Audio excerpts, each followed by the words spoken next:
Oh. Don't put that in the video. Okay. Alright, here we go. So I'm an intro with throwing finger guns. What's up, guys? My name is Pat Kernan, and I am the Weekender's music critic. I'm Toni Pinello. And this is another edition of everybody's favorite series, New Music Monday, where we talk about a couple of albums that you should check out this week. This week we're bringing it up a number. Instead of talking about 3 albums, we're going to talk about 4, because this was actually a huge week in terms of a lot of stuff. A lot of different artists. We literally couldn't decide. So. Yeah, we couldn't decide who to talk about, so we were talking about a little bit of everything. So I'm going to bring up 2 albums. Tony's going to bring up 2 albums. I guess that's kind of how it worked out. Yeah. So, want to do like a back and forth sort of thing? I don't see why not. All right. So that's something we should have thought about before filming. Well, we got it and we're good. So starting things off, we're going to talk about the new Young Thug album. Yes. Which is called Slime Language. What does that mean? Well, who knows really? Slang. Well, okay, so there's slang and then there's whatever Young Thug speaks, and that's a different language. Okay. He called a series of his mixtapes Slime Season. As far, I don't know. I don't know what it means. Well, I but know it's just, that you're not slime enough. I'm not. I'm really not. I don't know what it means, but it's just a thing that he does, and I've just grown to accept it. I can't even imagine what it means. No, I have no idea what it means. It's just like, sometimes there's slang, you don't know what it means, but you're like, oh, I could maybe figure it out. I might be wrong. I have no idea what slime means, but anyway. Apparently it's a good thing. Yeah, we're led to believe. You want to be slime. You want to be slime. But, okay. Here we are with Young Thug's Slime Language, which is actually not really a solo Young Thug album. It's actually a compilation record for his new record label that he started recently, YSL, which is Young Stoner Life. Because of course it is. So all of the songs on it are actually meant to feature himself and also some of the YSL signees, and Lil Uzi Vert, because he's not signed to the label, just because they're like best friends. They have like a man crush thing going on. I have been a big fan of Young Thug for a very long time, basically since his Slime Season, Barter 6 days and everything. Jeffrey is one of my favorite mixtapes ever. Then I think he sort of fell off for the past few projects, but this one, I think he's bringing it back. I've always loved Young Thug's sort of musicality to his voice. He sort of throws things out there and just sees what sticks. And sometimes it sticks better than others. Yeah, but, it's really easy when you have auto-tune. Yes, definitely. It's not hard to throw things out that stick when there's a program that makes it stick. Right, that's true. But he always has sort of like a manic energy to him. I got that. Yeah, and that's just what I've always loved about him. Well, what did you think about it? You didn't like it? Why not? I don't want the camera. You don't want the camera to know that you're not slime enough. I don't know. Whatever that means. I'm not slime enough. It wasn't slime enough for me. I wasn't sliming it. I don't know if it's a verb. Do you know what I slime? So it wasn't your thing. It was not my thing. I get why people like it. Yeah. I feel like if maybe it was earlier summer, this would be something that I would be bopping in the sunlight. You know what I'm saying? But it just wasn't slime. Just wasn't slime. I wasn't sliming it. Well, why don't you tell us about a record that I'm not even going to say it. Why don't you tell us about one of yours? Okay, so one of the things that I suggested that we discuss, that we slime for this slime that we're sliming. Okay. I mean, if you don't know what it means, you can just use it. Just getting off the rails. So it's the new slime by Mitski. Which is called Be the Cowboy? Be the Cowboy, yes. Yeah. I forgot what it was called, so thank you. Right.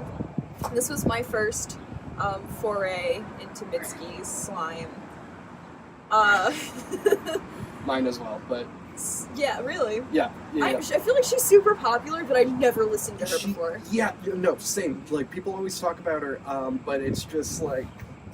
I don't know, this sort of spacey, sort of orchestral indie rock thing is a sound that I just don't normally dig into very much, but I really liked it. I liked it too.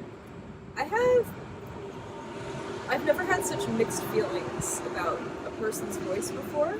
Right. We were discussing this we were talking about this episode. She has a beautiful voice, like an amazing, beautiful voice, but it's so classical, and her diction is so slimy. Oh, and I don't know what to say. I was going to say slimy. It's so professional.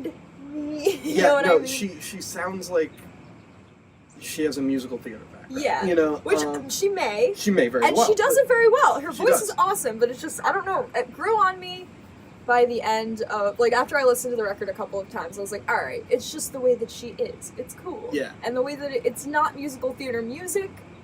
So it's got like that 80s dance vibe sometimes. That same sort of, not that they do the same sort of music, but she has the same sort of vibe that like Florence from Florence and the Machine has. Where like it's a very operatic voice, but not very theatrical music.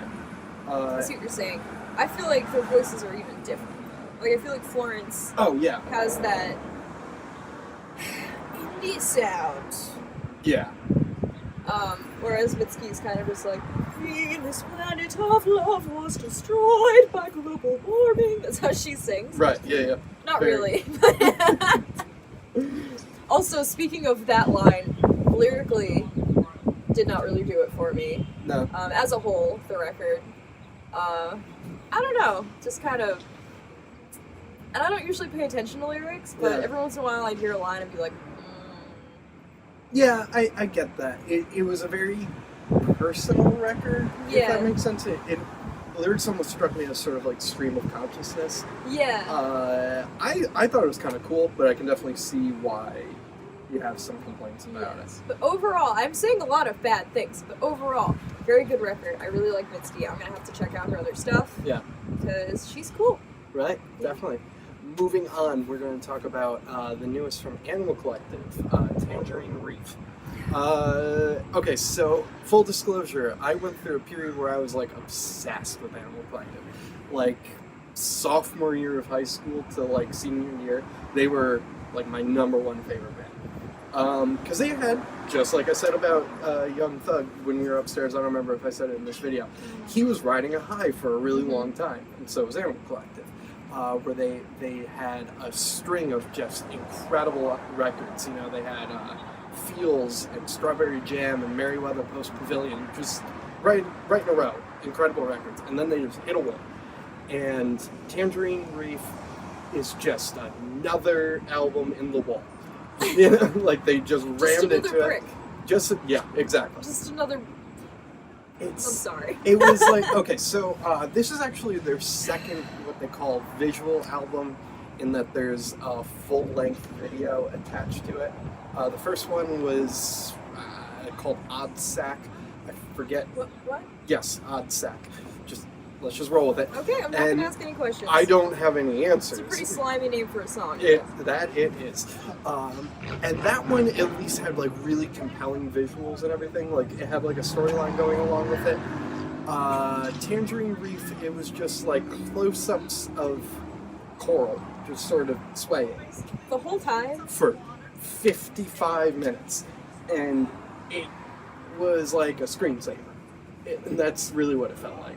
I didn't like it. No, and it just, it was really easy to forget that it was on, you know? Yeah, I put it on, a lot of times when I listen to these new things, I put them on when I'm like in the shower, or like cooking, or whatever. Like I put it on while I'm doing stuff, and I was like, is the shower too loud? Do I not like have it up all the way, and then like I turn the shower off, and No, there was just nothing happening. I was waiting for the music.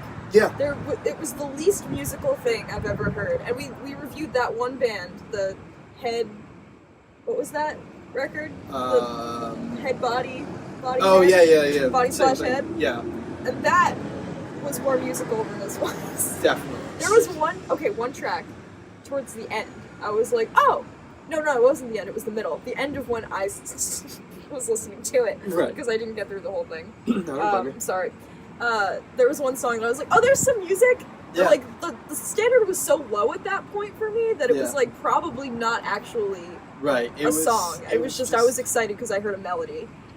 Yeah, it was just bleeping and blooping for an hour. Not my kind of weird. It was directionless. Absolutely directionless. I feel like you can be weird and still use music to be weird. You don't have to just use some weird sounds. They used to, and that's what I loved so much about them. And now they just suck. God, they've been so bad for so long. It's been like almost a decade that they've just been terrible. Just and they were so good. Oh my God. Fun fact, I was telling Pat about this when he suggested we listen to this one, talk about this one. There was a guy, when I was in the 8th grade, he was in the 9th grade, and he used to bully me, and he loved Animal Collective, so that's why I never listened to them. And I didn't realize that until Pat said, why don't we do Animal Collective? And I was like, no. Yeah, you just had like PTSD. Yeah. So if you're out there, I shouldn't say his name probably. No, you shouldn't. But if you're out there, you know who you are. Right. Keep listening to Animal Collective too, because at this point it's what you deserve. All right. Yep. So let's wrap up with yours. Thank you for today. The newest from Death Cab for Cutie. Yeah.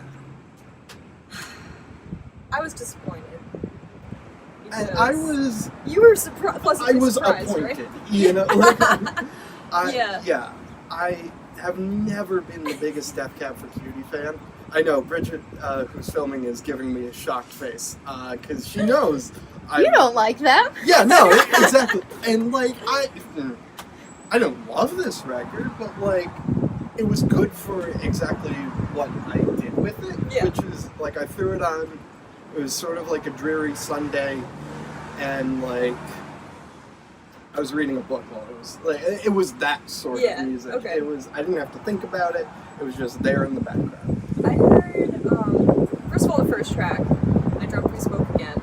I love that song. It's one of the singles, and then Gold Rush is another one of the singles. And I heard those on rotation on the radio for a while, and I really liked them. And I was like, wow, I'm actually like really excited for this record to come out because I was never huge into Death Cab. Yeah. I always like passively liked them, but I never was like, I want to listen to Death Cab for Cutie. Yeah. But this made me say, I want to listen to Death Cab for Cutie. I sang that song to my cat. He loved it. So it just made me feel like I was going to like the record. And then you were disappointed. And then I heard it, and it's just boring. Yeah. And again, lyrically, I expected better. I feel like if I was listening more closely than I was, I would feel the way that you do. Yeah. You know? You were just like, man, it's on somewhere. Exactly. Like as background music, sure. It was pleasant to have on. Yeah. But it's pleasant. It's a pleasant record. It's good. It's Death Cab for Cutie, and I know you don't feel that way, but I do. But it was just like... And it was all very even, you know? Yeah, like it was I feel very like even. They didn't take a lot of risks. Everything sort of sounded like the same song. And then it eventually ended. But I feel like, and this might just be because I have heard them more, I felt like the singles are the only things that really stood out. Yeah. And that's a bummer. Yeah. Like, that shouldn't be the way it is. Right. It didn't used to be this way, to quote Gold Rush, which was one of the singles. It didn't used to be this way. Well, Toni just dropped the mic on us, so being lame and quoting the record. I'm so sorry. No, it's okay. I'm sorry for who I am. And you should be. So, with that, that just about does it for New Music Monday. We'll be back again next week. Why don't you let us know in the comments below what albums that we should listen to? I'm sure you're gonna do that. You always do. Thanks for tuning in.